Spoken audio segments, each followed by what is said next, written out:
Então, pessoal, eu sei que essa notícia de corretora de criptomoedas falindo não chega a ser uma grande novidade, praticamente toda semana a gente tem alguma coisa nesse sentido, mas eu trouxe mais essa falência aqui, eu acredito que foi a última do ano de 2022, inclusive, porque ela tem alguns aspectos interessantes a nós considerarmos. Primeiro é o fato dela ser uma corretora da Suíça, né? Um país que é conhecido por seu setor bancário sólido e altamente eficiente, um país que tem o maior know-how, provavelmente, do mundo em matéria de empresas bancárias, empresas que tomam conta de recursos alheios, né? Então houve uma falência de uma corretora lá da Suíça e vamos ver também o que aconteceu nesse processo de falência e como a empresa maquiou essas informações, disfarçou isso até que o colapso dela fosse inevitável. Desde já peço que você deixe o seu like e o seu comentário neste vídeo, se inscreva no meu canal se você ainda não for inscrito, considere se tornar membro patrocinador do meu trabalho, com valores a partir de R$ 1,99 por mês. Você também pode clicar no botão valeu demais aí embaixo, colaborar financeiramente aqui com este meu modesto trabalho. Me siga nas redes sociais que estão aparecendo aí na tela, que eu vou deixar na descrição deste vídeo também. Vamos dar uma conferida aqui na história dessa corretora Covario. Olha aqui o logotipo dela, né? Tem a bandeira da Suíça aqui. Então ela se chama Covario, um nome bastante engraçado, né? Parece uma mistura de calvário com cova. Nada mais apropriado para uma corretora que faliu completamente do que ter cova no seu nome, que é para onde ela foi, para a cova, para o buraco, né? Mas vamos dar uma olhada aqui no que aconteceu com essa corretora. Essa é uma corretora fundada lá em 2019, então ela tem alguns anos de atividades lá na Suíça e ela já estava apresentando nos últimos dias alguns sinais de que a coisa não estava indo muito bem lá, porque ela demitiu 35 funcionários de suas operações antes do Natal, ou seja, já indicando que a coisa tinha acabado, que a vaca tinha ido para o brejo realmente. Agora, acontece que a empresa, embora não estivesse bem das pernas, como tantas outras corretoras de criptomoeda nesse ano, eu fiz um vídeo aqui no meu canal recentemente falando das 10 criptomoedas que mais perderam valor durante o ano de 2022, depois você dá uma procurada aqui no canal, vale a pena assistir. Então esse ano, o ano de 2022, o ano que passou, não foi o melhor ano de todos os tempos para as criptomoedas, muito pelo contrário, talvez tenha sido um dos piores, se não o pior. Para o Bitcoin ela foi muito ruim, para outras criptomoedas então ela foi terrível, catastrófica. Então, como um todo, o mercado de criptomoedas sofreu muito neste ano. Isso foi um baque para corretoras de valores e para empresas que realizam operações, investimentos, enfim, com criptomoedas, fornecem serviços com criptomoedas também. Por quê?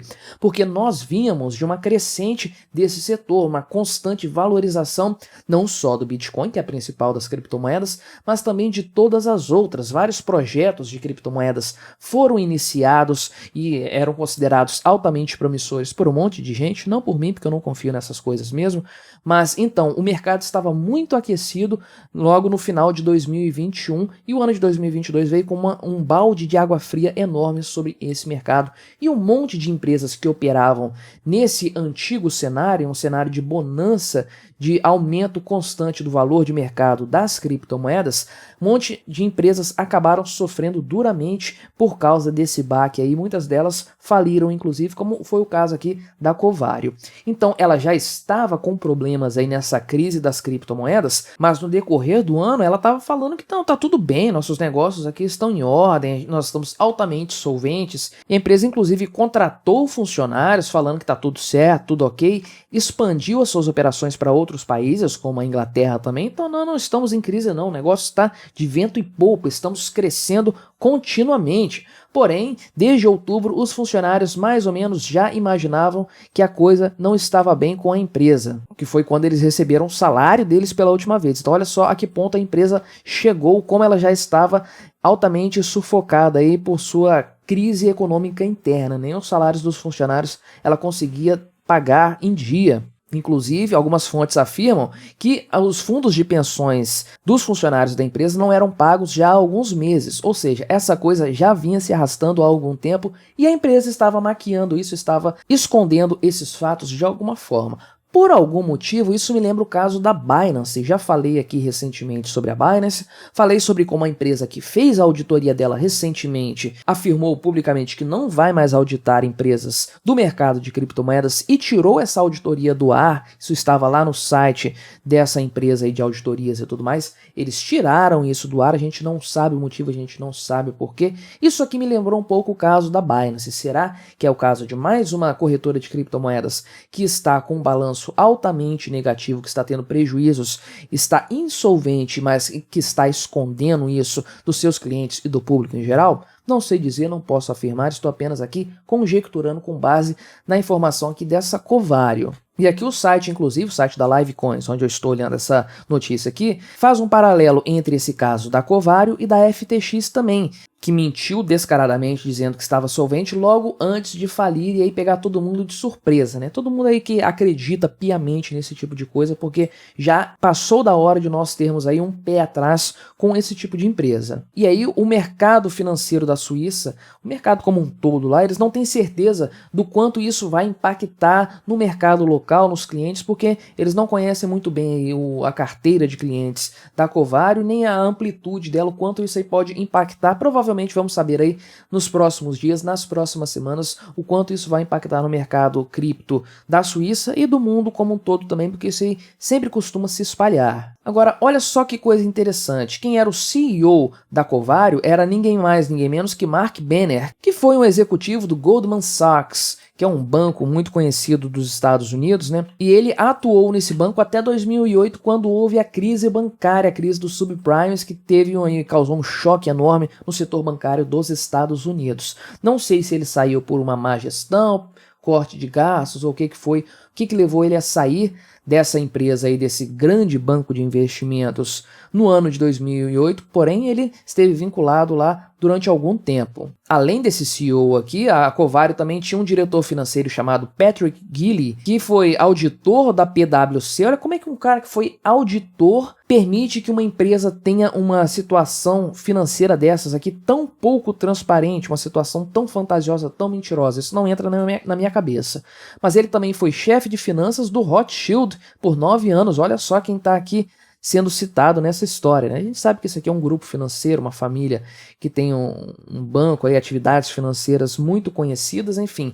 Esse diretor aqui financeiro da Covario, então, já fez parte também do grupo Rothschild. E aqui a notícia cita que esses dois indivíduos conheciam muito bem o setor financeiro suíço, mas mesmo isso não foi suficiente para evitar o colapso da empresa, que a empresa acabasse ficando insolvente. E aí parece que mesmo quando a Covario estava afirmando lá que estava totalmente em dia com seus balanços, que estava dando lucro aí, que a operação dela era altamente viável, a empresa já estava procurando pessoas que comprassem a sua base ali, que comprassem a sua plataforma, provavelmente porque a coisa toda já era inviável, eles sabiam que o negócio não duraria muito, eles precisavam se desfazer desse pepino o quanto antes, acabaram não encontrando nenhum comprador que quisesse entrar nessa furada, nesse barco furado aí, e enfim, a coisa aconteceu, a empresa acabou falindo. E apenas para complementar essa notícia aqui, outras corretoras de criptomoedas estão falindo pelo mundo, isso é um fenômeno que está sendo observado. E aqui o site Livecoins traz também o caso de corretoras de criptomoedas lá na África, né?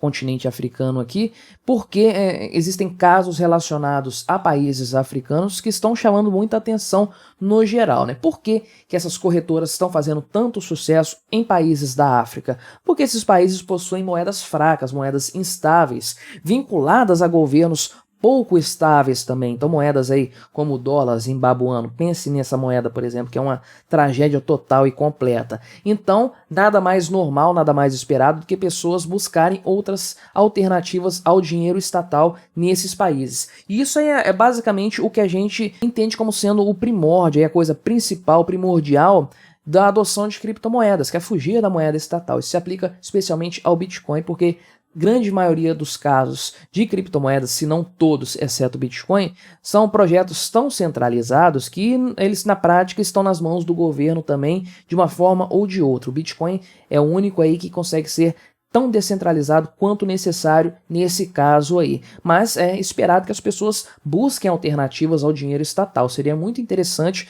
muito bom para o desenvolvimento do continente africano se as pessoas de lá adotassem o Bitcoin como moeda em transações informais. Talvez estejamos um pouco longe disso, mas isso começou a chegar lá. Agora acontece que quando o trigo é plantado, o joio cresce junto, né? Então está cheio aí de corretoras de criptomoedas na África altamente insolventes. Por exemplo, a FTX, que despejou muito dinheiro em marketing lá para ganhar clientes, uma base de clientes em vários países e acabou quebrando, levando dinheiro de muita gente aí junto consigo. E aí aqui a notícia traz o caso de influencers digitais que recomendavam corretoras de criptomoedas. Isso é sempre um problema a ser feito, porque isso aí acaba vinculando o nome da pessoa ao estabelecimento em si. Quando uma empresa dessas quebra, o cara acaba sendo cobrado. Então, vários influencers estão passando por esse problema lá na África. Divulgam uma corretora de criptomoedas, divulgam até mesmo um projeto de criptomoeda, uma nova criptomoeda e tudo mais,